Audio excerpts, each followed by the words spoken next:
Sandwiched between the Pacific Ocean and California's iconic Highway 101 is a parking lot in Encinitas where Chad Bordis' car doubles as his home.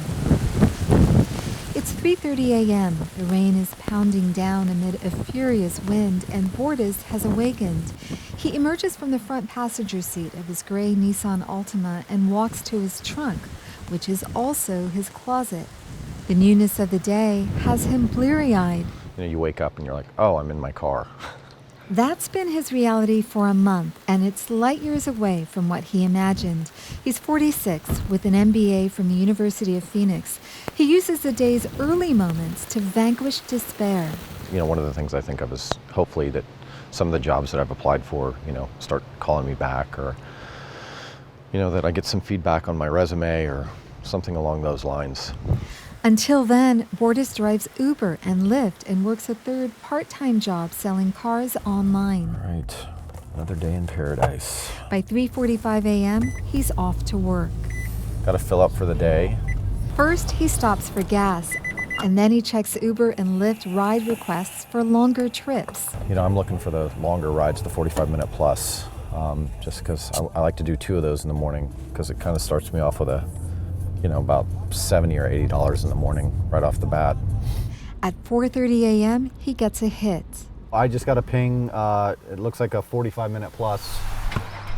He's off to pick up a couple in the northern tip of San Diego County to take them to the airport. He makes $40. Afterwards, Bordis heads to a gym where he showers and changes. By 7:30 a.m., he's out the door to start his next job selling cars online, but he's already tired. It's very, very exhausting. There are times during the day when, I'll just turn the apps off if I'm not working at my other job, and I'll just, try to catch a 15-minute nap. That shift ends at 3 p.m., and it's back to driving for Uber and Lyft. I just want to make it comfortable for them. Bordis leaves room in his trunk for his passenger's luggage, hiding his own belongings, clothes, dirty laundry, laptop, pillow, and blanket tucked underneath a black towel. Just so it doesn't look so obvious.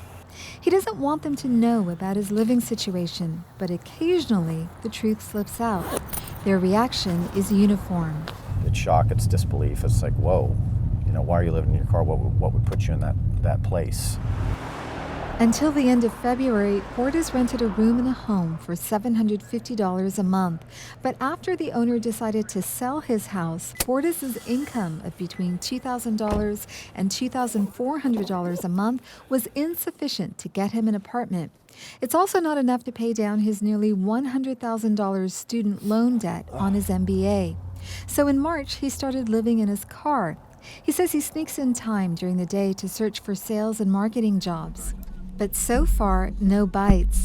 He speculates either because he's not using key words that a company would respond to, or there just aren't enough middle-income jobs, or he's overqualified. He says he feels emotionally ragged. There's times that I just get really emotional and I start crying. I get really sad, and one of the things I think about is like, oh yeah, my parents would be real proud of me.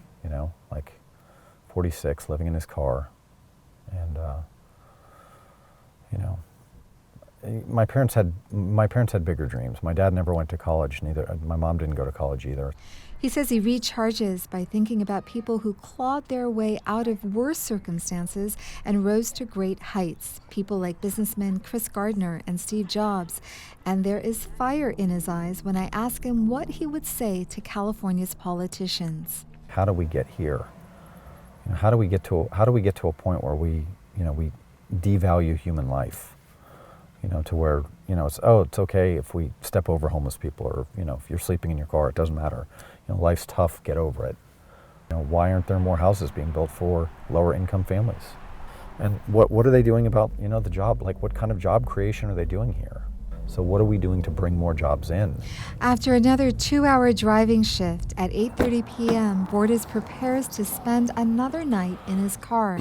His fatigue has left him cynical about how the state's politicians might answer his list of questions. They don't care. Honestly, they just don't care. Amita, Sharma, KPBS News.